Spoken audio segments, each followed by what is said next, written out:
Pokemon Brilliant Diamond and Shining Pearl take an interesting take on not only the Pokemon formula itself, but also the Pokemon remake formula, because every new mainline Pokemon game typically makes significant changes to the overall formula and mechanics of the games. Since the Game Boy Advance, each generation has had a remake of an older game in the series that really just sort of brings that older game to the current generation's standards, as was the case with Fire Red and Leaf Green or Heart Gold and Soul Silver. But Pokemon Brilliant Diamond and Shining Pearl actually stay too far away from that ideology, for better or worse.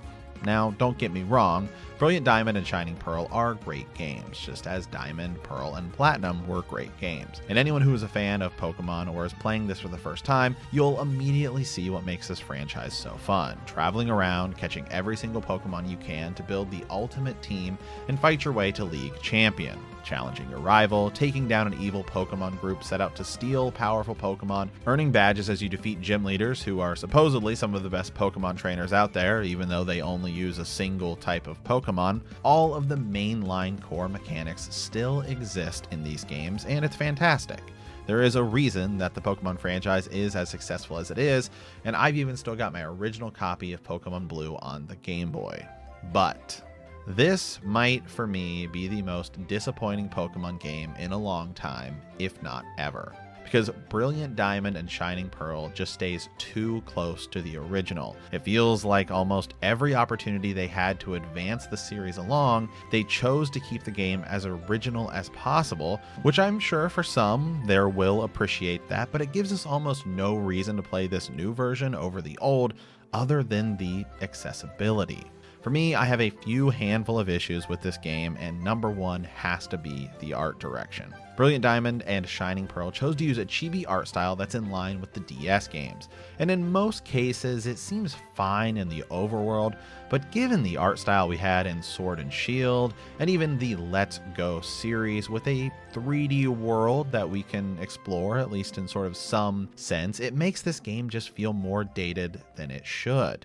And even though the game wasn't originally designed to have that kind of sprawling world like we have in Sword and Shield, they could have gone with an aesthetic similar to Let's Go Pikachu and Eevee. And that's just what makes this odd, is that in the battles, they do go to a more 3D look that's in line with the other Switch Pokemon games we already have.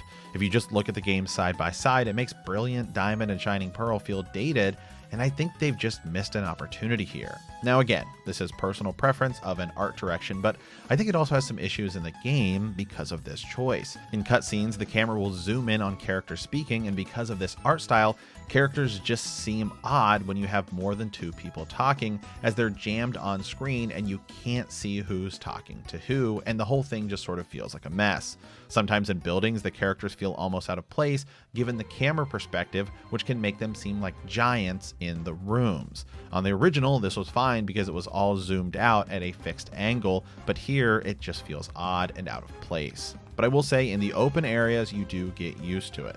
And to be fair, this is my perspective on the art style, so I'm sure there are some out there that will actually prefer it, but to me it just feels like a step back. Next, the decision to keep the old random encounter style of finding random enemies in tall grass. I genuinely think the style in Sword of Shield of being able to actually see Pokemon in tall grass makes hunting specific Pokemon easier, as well as avoiding battles you don't want to partake in. However, I will say, to give some positive light to this game, is that the music and the score is absolutely fantastic. It does a really great job of blending the old music in with a new style that I think would work well in any Pokemon game. And the whole soundtrack to Brilliant Diamond and Shining Pearl just feels great and cohesive, and it does make this world come alive. In addition, there are some nice quality of life changes to the game. There's a new HM and TM system, which is now handled by a single Bidoof that will just simply appear when you need it to use those moves. So no longer are you tied to a specific Pokemon having specific moves like Surf and Strength. There is, however, a permanent EXP share system, which again is another thing that is for better or worse. Some people will like it, some people will not. On one hand, it makes the game incredibly easier for new players, but it could be annoyance if you're trying to power level a specific Pokemon and you cannot get rid of it. At the end of the day, Pokemon Brilliant Diamond and Shining Pearl are fine games, and that's just it. They're just fine Pokemon games. But I would argue that they're not the best Pokemon games on the Switch, certainly. You can chalk that up to Pokemon Sword and Shield. And then I would even say, because of just how little they do in bringing the game forward, they're not even the best Pokemon remakes on the Switch. You can chalk that up to Let's Go Pokemon Pikachu and Eevee. And with that said, Pokemon Brilliant Diamond and Shining Pearl do almost nothing to cause you not to play the original game, other than it's now accessible on the Switch. If you like this episode, be sure to hit that subscribe button or check out our podcast on iTunes or come hang out on Twitch. We'll see you next time. And as always, thanks for watching.